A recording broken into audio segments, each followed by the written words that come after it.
Bom dia, meus irmãos. Graça e paz da parte de Deus, nosso Pai, e de Jesus Cristo, nosso Senhor. Deus forte, poderoso. Quantos títulos nós cantamos a respeito dele agora, não foi? Quero convidar vocês para abrirem a sua Bíblia em Lucas, o capítulo 17.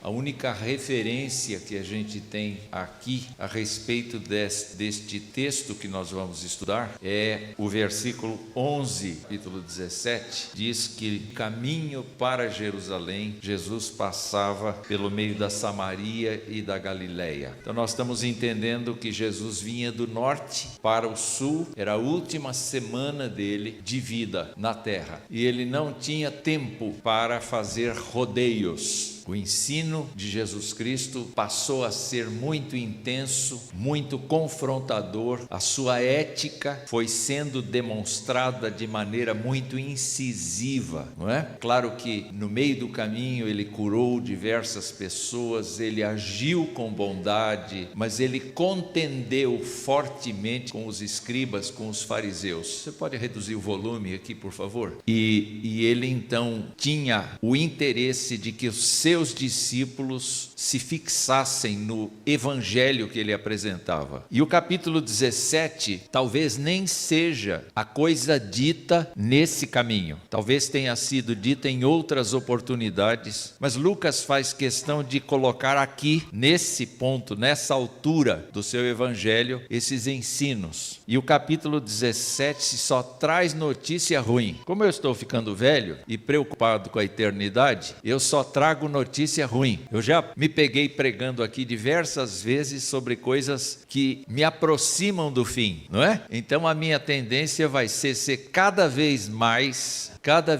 assim. Mas não é culpa só minha, é culpa do Evangelho, porque o Evangelho é incisivo, o Evangelho é forte. Palavra do Senhor, começando do primeiro versículo, Jesus diz aos seus discípulos: é inevitável que venham escândalos. Quando a gente pensa em escândalo, a gente pensa em coisa assim escancarada, em coisa vergonhosa, em coisa pública. A gente imagina uma situação assim escabrosa que todo mundo fica sabendo. Na verdade, a ideia de escândalo aqui é a ideia de uma pessoa que induz outra pessoa a pecar. Uma pessoa que induz a outra a se afastar de Deus. E ele diz assim, a respeito de uma pessoa que faz isso, de uma pessoa que desencaminha, de uma pessoa que em vez de abençoar, acaba atrapalhando por conta da sua falta de espiritualidade, por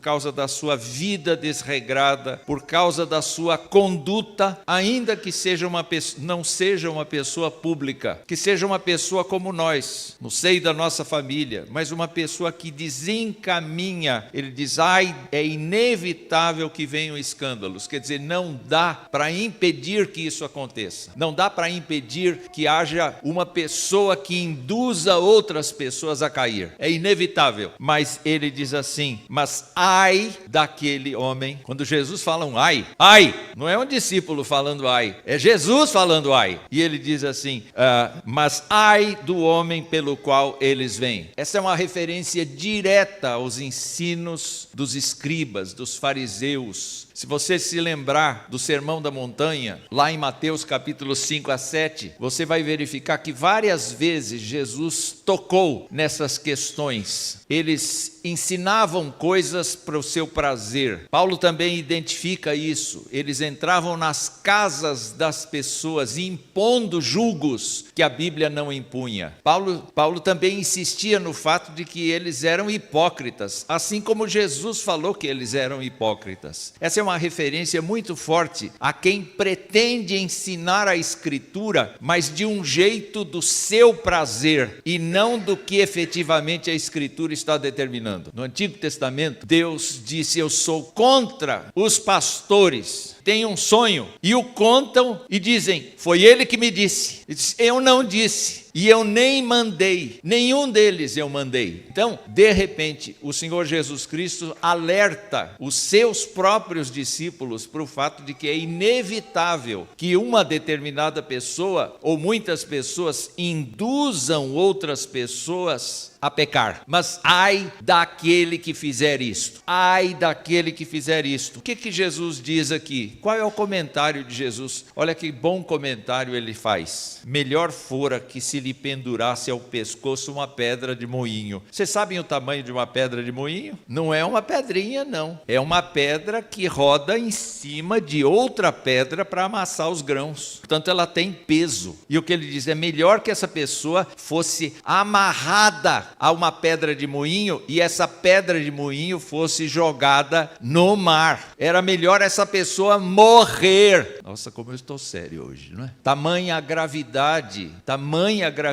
da gente ensinar as pessoas a errar. Qual é a nossa responsabilidade diante dessa fala? Nós precisamos zelar por nós mesmos. Nós precisamos crescer no conhecimento da verdade. Nós precisamos crescer no conhecimento legítimo da palavra de Deus para não induzir nenhuma pessoa, nem aqui dentro, nem lá fora, nem em qualquer parte, a pessoa a se afastar de Jesus Cristo e confiar em outra coisa. Nossa responsabilidade diante de Deus é a de mantermos este testemunho fidedigno do que aprendemos e não sermos mestres da maldade, não sermos mestres do erro. Nossa responsabilidade como crentes em Cristo, de fato, é nos aproximarmos do Senhor cada vez mais, entendermos sua palavra cada vez mais, evitarmos de pecar cada vez mais. Esse é o papel. Então ele dizia isso, ai daquele que fizer isto. Vamos passar para a segunda coisa. A seguir, Jesus Cristo disse, acautelai-vos. Cautela. Alguém já me disse assim, cautela e caldo de galinha não fazem mal a ninguém. Por que eu preciso de cautela? Pelo que ele vai dizer aqui, se teu irmão pecar contra ti, repreende-o, e se ele se arrepender, perdoa-lhe. Se por 7 vezes no dia pecar contra ti, 7 vezes vier ter contigo, dizendo, estou arrependido, perdoa-lhe. Jesus Cristo está falando agora do uso do perdão. Quem casado há muito tempo aqui, sabe que o cônjuge não vai se corrigir. Aquilo que é crônico nele, vai ficar até o fim. Então a gente dá de mão. Para viver junto, a gente deixa barato. Como se diz na linguagem chula, né? A gente deixa, porque não adianta, não vai mudar. Pau que nasce torto, não tem jeito, só os antigos sabem disso. Pau que nasce torto, não tem jeito, morre torto. É o ditado popular. Mas aqui Jesus Cristo está dizendo outra coisa. Ele está dizendo, se o teu irmão pecar contra ti, não deixa de mão, não dá de mão, repreende-o. Como é que é? Repreende-o. Mas como é que é essa repreensão? É ralhar? É se indignar? É descabelar? Nada disso. O texto aqui nos diz que a pessoa que vem para você com um pecado declarado contra você, ela deve ser admoestada, ela deve ser ensinada, ela deve ser confrontada toda vez. Quem aguenta isso? Quem aguenta conviver ao lado de uma pessoa que está dizendo, você acabou de errar, se arrependa desse erro? Você viveria ao lado dessa pessoa? Não, eu quero divórcio. Entretanto, na ética de Jesus, uma pessoa não tem o direito de induzir a outra ao erro. Acabamos de ver isso. Na ética de Jesus, agora, se a pessoa vier arrependida para você, depois de você fazer a devida anotação, perdoa.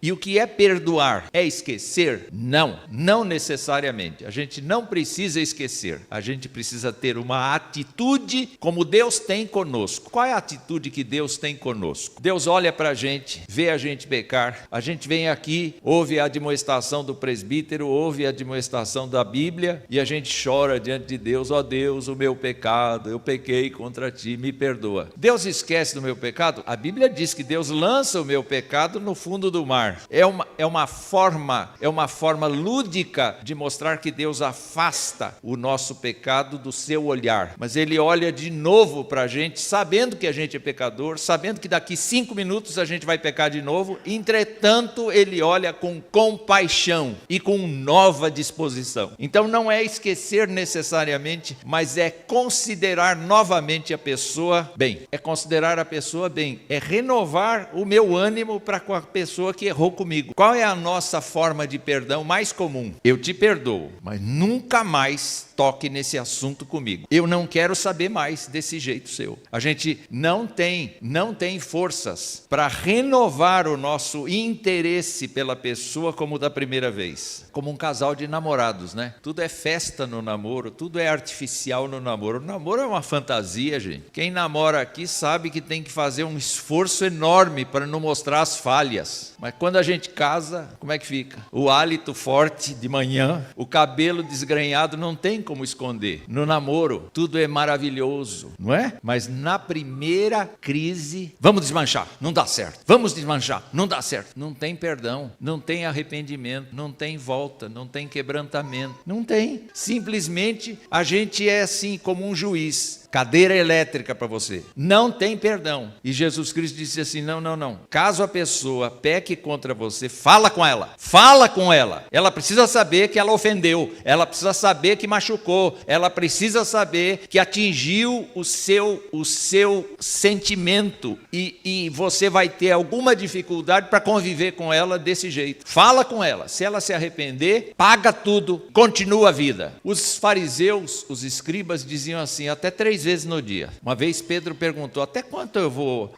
perdoar uma pessoa? Quem sabe 7 vezes? E Jesus disse assim, não, 70 vezes 7. Quer dizer, multiplica isso por muito.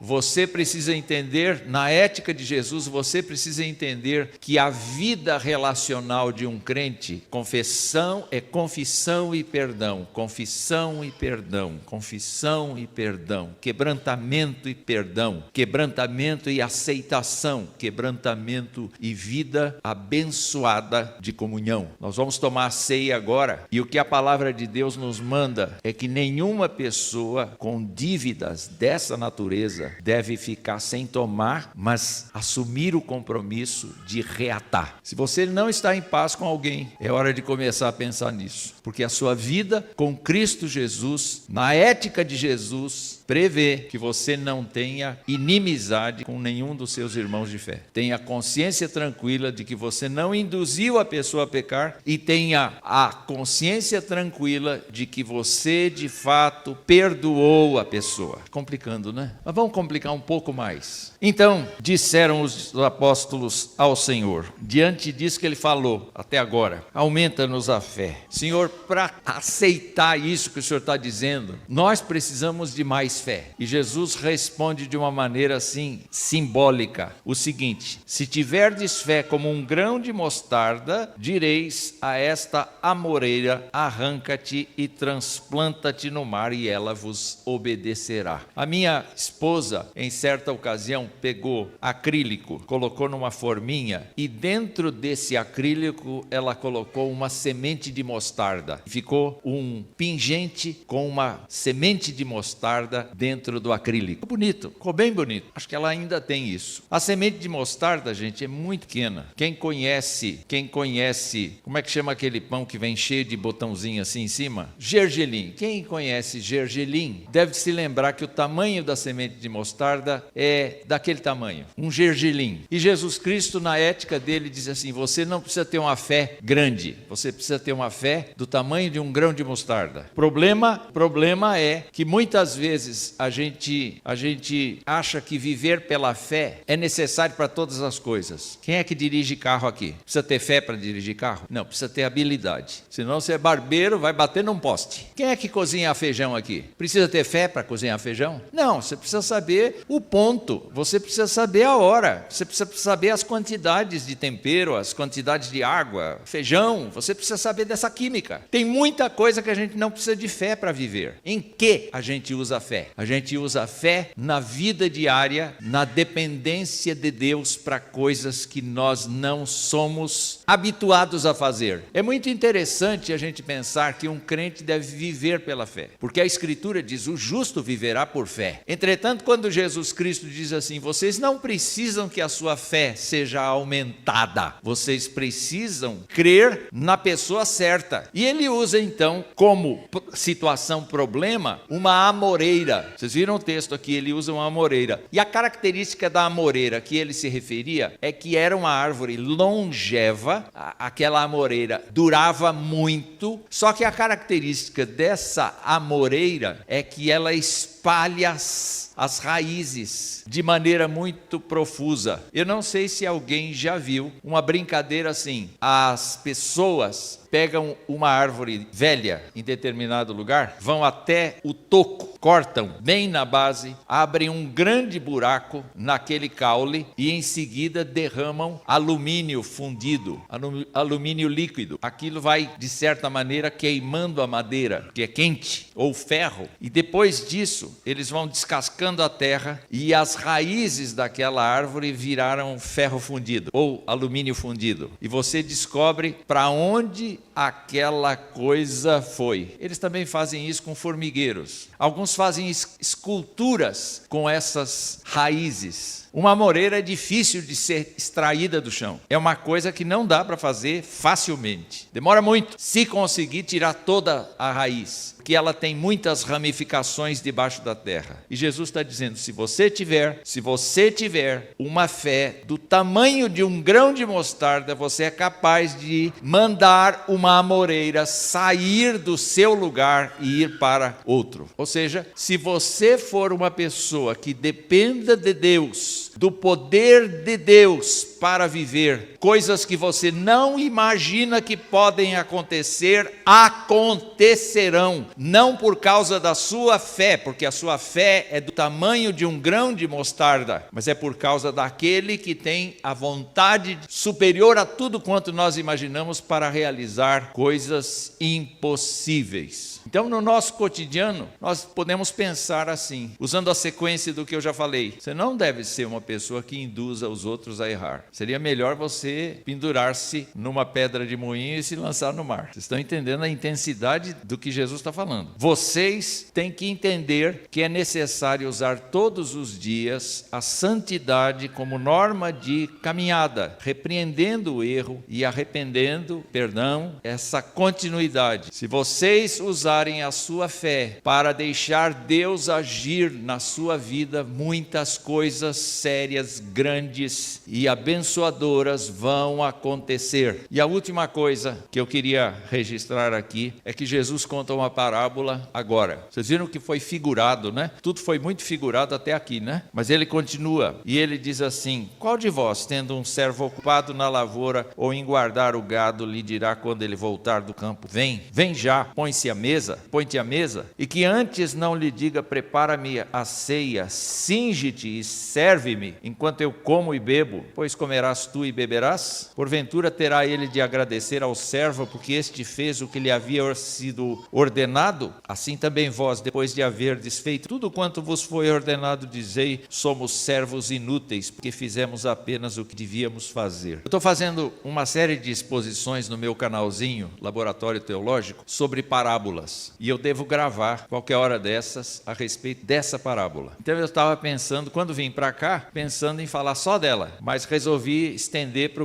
o início aqui. Eu espero que Deus esteja abençoando você. O fato, queridos irmãos, é que eu fiquei pensando e entrando na parábola, eu fiquei pensando na situação do patrão e na situação do escravo. Quem é o patrão? O patrão é uma pessoa rica ou uma pessoa que tem recurso. E o patrão é uma pessoa que vai no mercado e, assim como escolhe um tomate, escolhe um escravo. Para ele, tomate é vermelho e o escravo é de qualquer cor. Só que o escravo vai ser uma pessoa que ele vai trazer para casa e vai dar uma série de ordens para o empregado. Nem vai falar com ele, não sabe de onde ele é, não sabe se ele foi tirado da família, não sabe a idade dele, só sabe que ele tem bons dentes, tem músculos fortes, só sabe que ele serve para o trabalho e não se interessa pela vida dele. É claro que há patrões que se interessam, mas o normal é não, porque ele é uma propriedade do patrão. E o patrão, está dito aqui na parábola, o patrão vai dizer: vá para o campo, trabalhe lá o dia inteiro. Não importa se o cidadão teve sede, teve fome, não importa se a pessoa teve condições ou não. Eu estou pressupondo um patrão diferente de Boaz. Boaz era bondoso. Mas quando chega no fim do dia, tem a hora da janta. E o patrão não vai chegar e dizer assim: ô colega, vem cá, senta comigo, come comigo. Ele vai dizer: chegou? Prepara a janta. Enquanto eu estou comendo, vem e me serve. Parece que eu estou vendo casais aqui, né? Porque ainda tem escravatura. Tem marido que trata a mulher como escrava e tem mulher que trata marido como escravo. Faz isso, faz aquilo, traz meu chinelo. Dão risada, é? Por que surgiram as delegacias de mulher? Por causa dessa escravatura. Não há piedade, não há a mínima preocupação, não há nada. E, queridos irmãos, da parte do escravo, se ele trabalhar muito, ele tem o ódio dos outros que não trabalham. Então, de certa maneira, ele está sozinho, sem quem cuide dele. Ele só sabe que ele tem cama e comida porque ele trabalha, mas ele não tem ganho. E aí o Senhor Jesus Cristo disse assim: vocês acham que o patrão tem que agradecer o empregado? Ele não tem que agradecer nada, porque o empregado está fazendo a obrigação de escravo. Isso dói na gente, não dói? Isso dói muito. Hoje em dia, especialmente, as pessoas estão muito antenadas com esta injustiça social da escravatura, mas a praticam,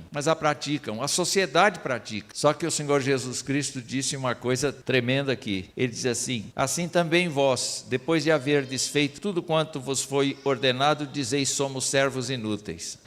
O apóstolo Paulo explicou que uma pessoa é escrava do pecado até Jesus Cristo transformar sua vida. Aí ela é liberta do pecado e da condenação da morte. Ela está livre, mas ela se tornou escravo de Jesus. Então eu quero dizer para vocês, dar uma triste notícia. Quem é convertido nesse auditório aqui é escravo também, mas é escravo de Jesus. Nós sabemos que Jesus não nos trata como o patrão sem alma. Jesus tem alma. Jesus nos chamou, nos predestinou, nos chamou, justificou e glorificou, diz a Escritura. Mas Jesus disse, o que Jesus disse? Digam vocês, depois de vocês terem lutado contra aqueles que induzem as pessoas ao erro, depois de vocês terem repreendido o pecador, aceitado o seu arrependimento, perdoado o seu irmão, depois de vocês exercerem a sua fé no Senhor e assistirem o Senhor realizarem coisas impossíveis, depois de vocês terem feito tudo isso, digam: nós somos servos inúteis, porque apenas fizemos o que devíamos ter feito, nada mais do que isso. Deus não precisa agradecer o trabalho de ninguém. Com isso ele acaba com o nosso orgulho, não é verdade? Eu perdoei hoje o Zezinho com 29 vezes, eu sou demais. Servo inútil. Eu sou demais. Porque olha, Deus hoje foi tremendo. Deus me usou tremendamente na vida das pessoas e provocou uma verdadeira tempestade de glória. Servo inútil. Fez mais do que a obrigação. Por que Jesus falava isso? Porque os seus discípulos estavam se empolgando, dizendo assim: qual de nós será o maior? Qual de nós será o maior? Eu acho que sou eu. Eu sou o que falo mais. Quem era essa pessoa? Era Pedro, né? Ele era falastrão, não é? Não falastrão, vou retirar a palavra falastrão, ele era falador. E com isso, meus queridos irmãos, o Senhor Jesus Cristo diz assim: você é uma pessoa inútil. Quando você pensa no inútil, quando você pensa numa pessoa inútil, você diz assim: ela não serve para nada, não é verdade? Ela não serve para nada, mas não é esse o sentido de inútil. O sentido de inútil aqui vai um pouco diferente, vai um pouco além daquilo que a gente imagina que seja uma pessoa inútil. Vai ser de uma pessoa que não chega ao limite. Então ela fez muito bem uma coisa, mas ainda há falha. É como você contratar um pintor de casa. Você contrata o pintor e ele vai lá e faz um trabalho magnífico, mas aí quando você começa a olhar os detalhes, você diz: ele não cobriu aqui. Aqui, em vez de 3 mãos de tinta, tem só 2. Dá para perceber porque está um pouco descorado. Você começa a perceber que a pessoa, apesar de ter feito o máximo dela, não foi o que Deus Deus faria. Quando a gente tem essa consciência, Pai, eu sei que sou falho. Pai, eu sei que sou limitado. Pai, eu sei que sou uma pessoa que carece continuamente da tua graça. Você alcançou aquilo que Jesus queria, que você está confessando que é uma pessoa inútil. Eu me lembro de alguns idosos que, via de regra, adotavam esse discurso. Não, eu sou assim e ninguém vai me mudar mais. Está resolvido, ou vocês me aceitam como eu sou, ou então não tem jeito, que eu não vou mudar. Já ouviram esse discurso? Já ouviram? Pois é, o crente diz assim: eu estou sempre pronto a mudar. Eu estou sempre pronto a aprender, porque eu sei que, a despeito de me esforçar bastante para ser um crente, eu falho.